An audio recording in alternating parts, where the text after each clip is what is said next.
करते हैं अपने चैप्टर को। तो इंट्रोडक्शन पहले जानना बहुत ज़रूरी है। तो इंट्रोडक्शन में क्या है कि आपको पता है कि भारत का जो पूरा हमारा क्षेत्रफल है, जो एरिया है, वो 32.8 लाख वर्ग किलोमीटर है। ठीक है, हमारा एरिया जो है भारत का कुल क्षेत्रफल वो 32.8 लाख वर्ग किलोमीटर है, ये याद रखना। और विश्व मानचित्र पर मतलब वर्ल्ड मैप पे भारत की जो लोकेशन है, स्थिति है, वो उत्तरी गोलार्ध में है। अब कैसी है ये भी आपको मैं बताने वाला हूँ। अब एक लाइन लिखी हुई है, ये शायद आपने 9th क्लास में भी पढ़ी होगी, और अगर नहीं पढ़ी तो मैं अगर इसको रीड करूंगा तो शायद आपको ऐसा लगेगा कि इस लाइन को तो रटना पड़ेगा, समझ में नहीं आएगी, पर मैं आपको ये समझा के रहूंगा। ये है कि भारत का जो मतलब इसका मुख्य भाग है वो 8 डिग्री 4 अंश उत्तर से लेकर 37 डिग्री 6 अंश उत्तर अक्षांश तथा 68 डिग्री 7 अंश पूर्व से लेकर 97 डिग्री 25 अंश पूर्वी देशांतर तक है। अब ये लाइन मैंने पढ़ी है, ये आपको पता है क्या है, ये भारत की लोकेशन लिखी हुई है वर्ल्ड मैप के ऊपर।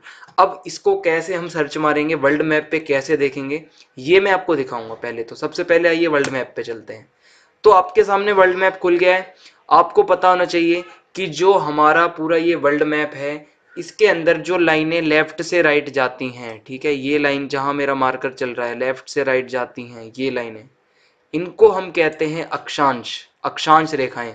और जो लाइनें उत्तर से दक्षिण की तरफ आती हैं, ऊपर से नीचे की तरफ, इसको हम कहते हैं देशांतर रेखाएं। ये आपने पहले भी पढ़ा होगा 6ठी क्लास में भी, अक्षांश रेखाएं और देशांतर रेखाएं।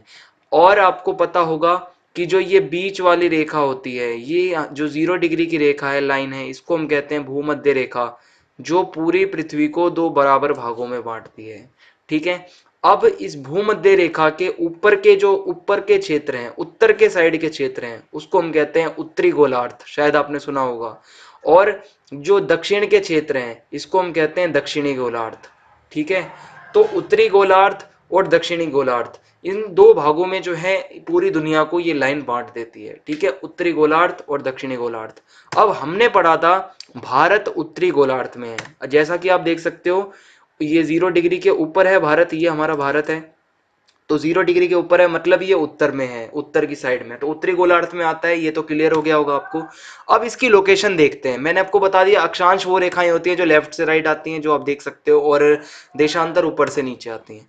अब हम देखेंगे कि इसका जो ये भारत का भाग है, ये कहाँ पे, भारत कहाँ पर स्थित है। 8 डिग्री 4 अंश उत्तर से लेकर 37 डिग्री 6 अंश उत्तर अक्षांश। 8 डिग्री 4 अंश, पहले तो देखेंगे 8 डिग्री 4 अंश कहाँ पे है। ये 0 डिग्री है, ये 15 है, इसके बीच में होगा आपका 8 डिग्री 4 अंश। उत्तर की साइड है तो मतलब 0 डिग्री से ऊपर होगा, और अक्षांश है तो मतलब ये होगा, ये लाइन जाएगी। तो 8 डिग्री 4 अंश जो होगी आपकी लाइन, वो यहां से आपकी जाएगी, और आप देख सकते हो कि यहाँ भारत का दक्षिण भाग खत्म हो रहा है, तो ये हो गया। और यहां से लेकर कहां तक है आपका, 37 डिग्री 6 अंश तक। 37 डिग्री कहां पर होगी, ये होगी आपकी इस साइड में। ठीक है, 37 डिग्री 6 अंश, तो ये आपका 37 डिग्री 6 अंश हो गया।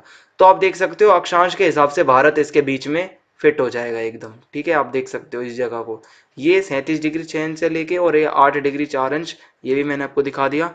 ये तो हो गया अक्षांश के हिसाब से भारत कहाँ पर होता है। तो आपको मेरे हिसाब से तो समझ में आ गया होगा कि अक्षांश रेखाएं आपको बता दी, नंबर बता दिया रेखा का कि यहां से लेकर यहां तक है। अब वो रेखा आपको ढूंढनी है कहां पे, और उसकी सिधाई में लाइन खींच के ले जाओ, भारत आपको मिल जाएगा। अब हम देशांतर रेखा के हिसाब से देखते हैं कि भारत कहां पर है। ठीक है, मतलब ऊपर से नीचे जो रेखाएं आती हैं उसके हिसाब से भारत कहां पर है। तो ये है 68 डिग्री 68 डिग्री 7 अंश पूर्व से लेकर 97 डिग्री 25 अंश पूर्व। अब जो देशांतर रेखा है, आपको पता है ये पूरी दुनिया को पूर्व और पश्चिम दो भागों में बांटती है, पूर्व एंड पश्चिम। अब भारत कहाँ पे है, वो पूर्व में है। ठीक है, भारत पूर्व में है, और ये हमने जो देशांतर पढ़ा है वो लिखा हुआ है 68 डिग्री 7 अंश पूर्व। 68 डिग्री कहाँ पर होगा आपका, इस जगह पे। तो 68 डिग्री को हम यहाँ पर लेके आएंगे सीधा खींचते हुए, तो आप देखोगे इस तरह से ये आ जाएगा। ठीक है, और मतलब भारत का एक कोना कवर हो गया 68 डिग्री 7 अंश से लेकर 97 डिग्री 25 अंश पूर्व। अब 97 डिग्री कहाँ पर होगा आपका, ये लाइन को भी हम ऐसा ही सीधा ले आएंगे, तो ये ऐसा होता हुआ और ये लाइन ऐसे आ जाएगी, और ये इसके बीच में फिर भारत आ जाएगा। मतलब भारत की लोकेशन हमने ज्ञात कर ली। ठीक है, 8 डिग्री 4 अंश से लेकर, और हमने जो है 37 डिग्री 6 अंश पहले हमने अक्षांश देखा, उसके बीच में भारत आ गया। अब देशांतर के हिसाब से अगर हम देखने गए तो हमने देखा 68 डिग्री 7 अंश पूर्व से लेकर और 97 डिग्री 25 अंश पूर्व तक ये हमारा भारत था। तो इसके बीच में भारत की लोकेशन आ गई।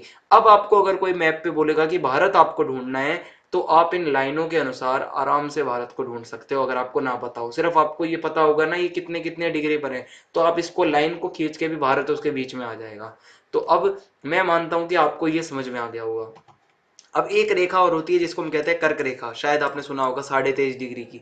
ये भारत को दो बराबर भागों में बांटती है। कर्क रेखा एक बार देखते हैं।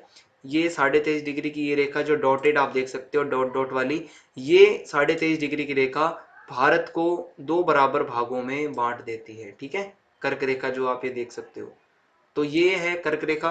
अब आगे चलते हैं, अपने टॉपिक को देखते हैं। अब भारत का आकार, भारत का साइज क्या है, तो मैंने आपको बताया था इसका एरिया जो है वो, भारत का क्षेत्रफल 32.8 लाख वर्ग किलोमीटर है, और भारत दुनिया का 7वां सबसे बड़ा देश है। ठीक है, भारत दुनिया का 7वां सबसे बड़ा देश है, और ये शायद आपने पहले भी सुना होगा। अब भारत का जो आकार है उसके अंदर एक टॉपिक हम पढ़ेंगे जिसको हम कहते हैं विशिष्ट भौतिक विविधता। विविधता वाले अभी चैप्टर आप लास्ट में पढ़ के आए हो पहली बुक में। तो विविधता का मतलब होता है वैरायटी, भौतिक का मतलब होता है आपका प्राकृतिक। भारत के अंदर बहुत सारी प्राकृतिक तरह तरह की चीजें हैं। जैसे भारत में ऊंचे ऊंचे पर्वत भी हैं, उत्तर में गंगा जैसी नदी भी है बड़ी, ब्रह्मपुत्र महानदी, कृष्णा गोदावरी कावेरी, ये सब जैसी बड़ी बड़ी नदियां भी हैं भारत के अंदर।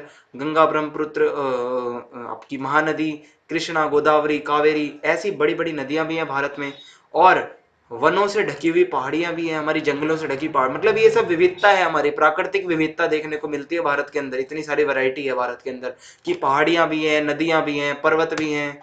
और जैसा कि आप देख सकते हो ये पहाड़ियां, ये गंगा नदी है आपके सामने, और सॉरी ये आपका पर्वत है, ये आपका हिमालय पर्वत है, ये पहाड़ियां आप देख सकते हो, और ये आपकी गंगा नदी आप देख सकते हो। ठीक है, तो अब हम देखेंगे और भी कुछ इसमें विविधता है, सिर्फ इतना ही नहीं है, और भी बहुत सारी वैरायटी है भारत के अंदर।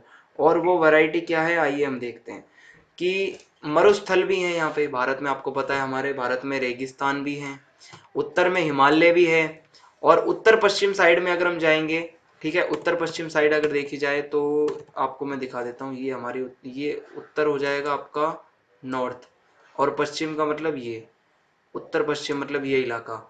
इस इलाके में जो है, अब यहाँ पर क्या पाया जाता है देखते हैं। कि उत्तर पश्चिम में हिंदुकुश और सुलेमान की श्रेणी है, हिंदुकुश पर्वत भी है यहाँ पे। ठीक है, इसकी पूरी श्रृंखला है, श्रेणी है। उत्तर पूर्व में अगर हम जाएंगे भारत के, तो पूर्वांचल की पहाड़ियां हैं, ठीक है, नॉर्थ ईस्ट की पहाड़ियां हैं। और दक्षिण में हम जाएंगे तो विशाल हिंद महासागर है। तो ये इतनी सारी भौतिक विविधता, मतलब प्राकृतिक रूप से भारत के पास इतनी सारी वैरायटी है, मैंने सारी आपको बता दी।